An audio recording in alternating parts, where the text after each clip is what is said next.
Hi, and welcome to Disability Talk with Marianne. I am your host, Marianne Mahoney. I am a 25-year-old woman from the Boston area who was born with spina bifida. On this podcast, I interview people from the disability community to understand the issues that matter to people who live with a disability, care for people with disabilities, or work to support the needs of the community. On today's episode, I interview Howie Monahan, a staff member at Beaverbrook STEP in Belmont, Massachusetts. Thank you for being on that podcast. Of course. So just to start off, could you tell me a little bit about yourself? Yeah, my name is Howie, and I use he, him, his pronouns. I work at Beaverbrook, the day program, support adults with disabilities. I'm 24, and I also play music. That's the short of it, I'd say. Excellent, thank you. So my next question is, how long have you worked at Beaverbrook? I'm almost got my year now. I started in May last year.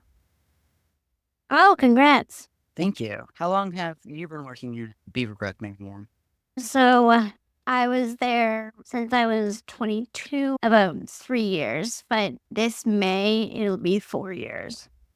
Nice. Yes. Why do you like working there?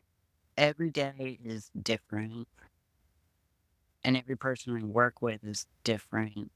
And it's just really nice to be in such an accepting work environment that just appreciates that everybody has their own skills and their own interests and gifts. And I don't know, I just have a lot of fun at work. Sometimes it doesn't even feel like work. Like Zumba does not feel like work. That's just a dance party. Yeah. You join the groups and you feel like, wow, this is so awesome. Yeah, you're just like hanging out with nice people. Yeah. Thank you for that. How well do you work with your colleagues? And can you give me an example of how you work well or not so well with them? Work very well with my colleagues. I'd say I think, really support each other as a team. And I feel like if I'm having a rough day or I just have a situation that I'm having trouble with, I feel like there's always someone that I can ask for help, or I can just honestly talk about it and they'll listen to me and help me come up with a solution or yeah, even just talk about it. So it's it's probably the most supportive workplace I've been in. I feel like once you start becoming friendly with your colleagues, I feel like that's a big part of having a job, because I feel like you start to build a relationship with them and you see them every day. Yeah, it makes a big difference and people you work with. Yeah, and it's really nice when you can oh, sweet, I get to go see Brad today.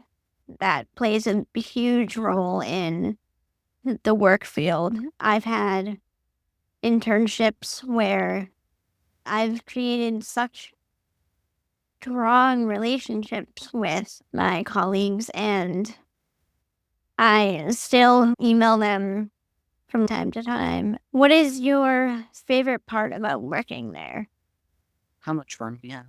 Yeah, we have listen to a lot of music and make a lot of crafts and just makes the place feel like a community. That's definitely my favorite part about it. Yeah. I think that it's, again, really nice when you can really sit down with the individuals and your other colleagues in that group and able to have a conversation with them and being like, oh, hey, how was your day? How is your mom doing? How is your dad doing? I know you told me that you have a dog. How is he or she doing?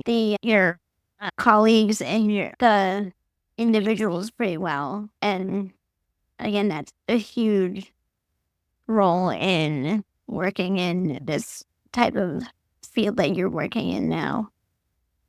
If you had to change one thing about your job, what would it be and why? My commute to work, I would change if I could change Um, anything. yeah. But Where do you come from? I'm living in Malden, so it's about 30 to 40 minutes. But I have to drive past a lot of schools, so Mm, a lot of traffic. But mm, it's all right. yeah. Rush hour traffic, I can tell you, is not so fun.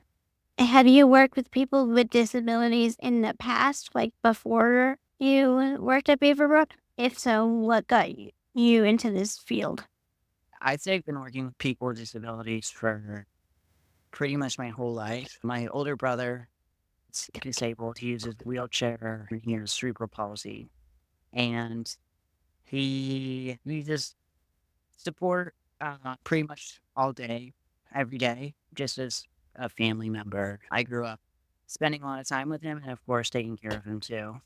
And that has just always been a important part of me and who I am. And I just kept thinking about that. And when I graduated college and got into the working world, I studied music therapy in college. And while I was doing that, I spent time working at some other community day programs in Boston. And I was piecing together that I really like working in the adult world. And I also, it always struck me when my brother turned 22. He's 30 now, which is crazy. But when my brother turned 22, there really weren't, he graduated school, and there weren't a lot of things for him to do, especially where my parents live. They live in kind of a remote rural area. It's beautiful out there, but the downside is that it's much farther away from the city. So Mm. there just aren't as many services as there are, I'd say, where we live closer to Boston. And yeah, it was just I there wasn't anything like, well, you're a Beaverbrook that I could see. So I was always wondering why aren't there more services for people older than 22? Because life keeps going after school and people still need a place to go and people to see in a community to be a part of. So that's what got me into it and why I am where I am. But I graduated about a year-ish ago, a year and a half ago, and I had been doing an internship at a school with children with disabilities and medical needs, and that was a good experience. And then I saw this job, and I've been here almost a year. Are such a perfect fit for Thank you. your job and the people who you work with. Whenever you come to options a couple of times a week, you're always in such a bright mood. I don't think I've ever seen you not in a good mood, which is probably a good thing. But I really think that once you like find something that you're really passionate about, I think it's really important to keep the mood uplifting, so to speak. I feel like, Definitely. yeah, because I feel like you're happy, other people will be happy, you know? And Definitely. I, It's a, I, and especially if you're taking them to like work, it's that's definitely a huge part of it. You don't want them going into work with a grumpy mood, and then you don't, you know, you don't know if that's gonna affect like how long they stay there. So, um, yeah, that's a but really good point. I really think that um, a positive attitude is a huge part of it, and you're so amazing at it, and I think you'll keep going with the positive attitude. Thank you. Thank you. So this next question is a situational question. If you saw that one of your individuals is upset and they have a hard time, like, talking, I think you have some wheelchair users at Options E, is that correct? We do have a couple people that use wheelchairs. And so if you saw that one of your individuals was upset and they're one of those people who can't get their feelings out with their words, how would you approach that situation? Would you go up to them and be like, oh, hey, let's go into a quiet room and you can tell me what's going on? Or would you tell someone, your boss, and then they'll take care of it? That's a good question. It definitely depends on the person, of course, as all things do.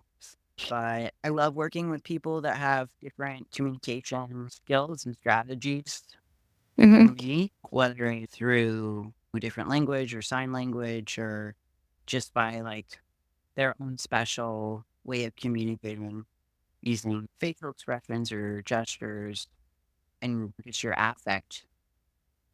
So that said, I try to be really mindful of giving people enough time and really being patient and waiting people out in case there is something they want to say. And it might just be taking them a minute. And I definitely try to think about why someone might be upset, what that's telling me, and what that person is telling me by being upset, what they're communicating. And yeah, if they need a break, and a lot of times we all just need a break, whether it's a bathroom break, a snack break, or just like sitting in a quiet room, I need it too. And I always give that as an option. And then additionally, I'll probably tell my manager later just so that I know we're all on the same page. In case something bigger is going on, I want to make sure I always tell who I need to, just because I want to make sure everyone's safe. Yeah, absolutely. Definitely really good to remove that person from the situation because I know we have a few people on Main Street that have um, behavioral issues themselves. And it's honestly, when I first started going there, like it was like really like heartbreaking and like I wanted to know what was going on. And we have who, when he gets really upset, it's he like starts screaming and getting all upset. And it's just, you want to step in as a friend, but you know that like this person's being taken care of. I just need to back off and let them have their moment and let staff do their job and take care of this person. Even when my staff are dealing with a situation, I always want to be helpful. And so I have to remind myself too that sometimes I might jump to help somebody um, when maybe what that person needs is actually just a moment of space. And so it's weird because it could mean all different kinds of things. Someone needs something or someone needs space. You never know if the person can be like aggressive towards somebody, hitting people or slamming doors or yelling cuss words at you. I've had that experience in the past where I went to school with somebody who had some pretty severe issues, and when he was angry, he would let it out, and it would he would start yelling, and that was like, honestly, I would jump every time he would slam a door 'cause it was that loud. Yeah, it can be jarring and it can be scary when people can get angry like that. Yeah, Um, I know it scares me when I don't like to be yelled at work or at home or on the road in traffic. yeah, It yeah, it's always just feels bad, but I think at work I'm able to take a step back because I can remember that it's not personal. If this person is yelling at me, it's most likely not personally about something about me or something I did. It's about something else, about a different situation. And it can be hard to, it's hard to always know that in the moment that I didn't do something wrong. This person's not mad at me, but it helps to remember that it might be something completely different. It's definitely nice to be able to think in the back of your head, like, okay, is this person mad at me? Or are they mad about a totally separate issue? Do you have any advice for anyone who is going into the field of disability? Yes, my advice would be that Beaverbrook STEP is hiring at their day programs, and it's a great place to get into the field at an entry level where you can learn a lot. But I would also say just learn as much as you can and remember that every day and person gives you something to learn. And it's really important to pay attention to what people are teaching you to, even if Mm, it doesn't always. I just think everybody's a teacher. And if we're gonna work with people, we have to learn about them first and become friends. So that's my advice to people. mm. I think that's some really good advice. My final question for you is, do you have any questions for me about somebody who has a disability and somebody who is a wheelchair user? Yeah. I mean, let me think of how to put my question. How do you, I guess I'm also interested, what's your favorite thing about your job at Beaverbrook? And if you could change one thing about it, whether that's a big thing or if it's just something that's options A specific. So when you say what's your favorite thing about your job at Beaverbrook, do you mean working in the thrift store or just going to Beaverbrook as a individual and being part of the programming? Mm, that's a good question. There are lots of jobs within Beaverbrook. I'd say just overall, um, in the Beaverbrook world, because it's not just work too, it's home. Exactly. I Yeah. definitely, What's your favorite thing about it? yeah, I definitely love being social and coming in every day and being greeted by really nice staff. And I sitting at a table with three others who I'm really close with, getting to know people who I don't sit with every day. And I think being in groups with people definitely also my favorite part because you kind of get to know um, more about them. You can have small talk with them. Oh, hey, what are you having for lunch today? Or what did you do last night? Can you tell me about what you're doing this weekend? That kind of thing. So I think that's really important to relationships with everybody that you um, see on a day to day basis.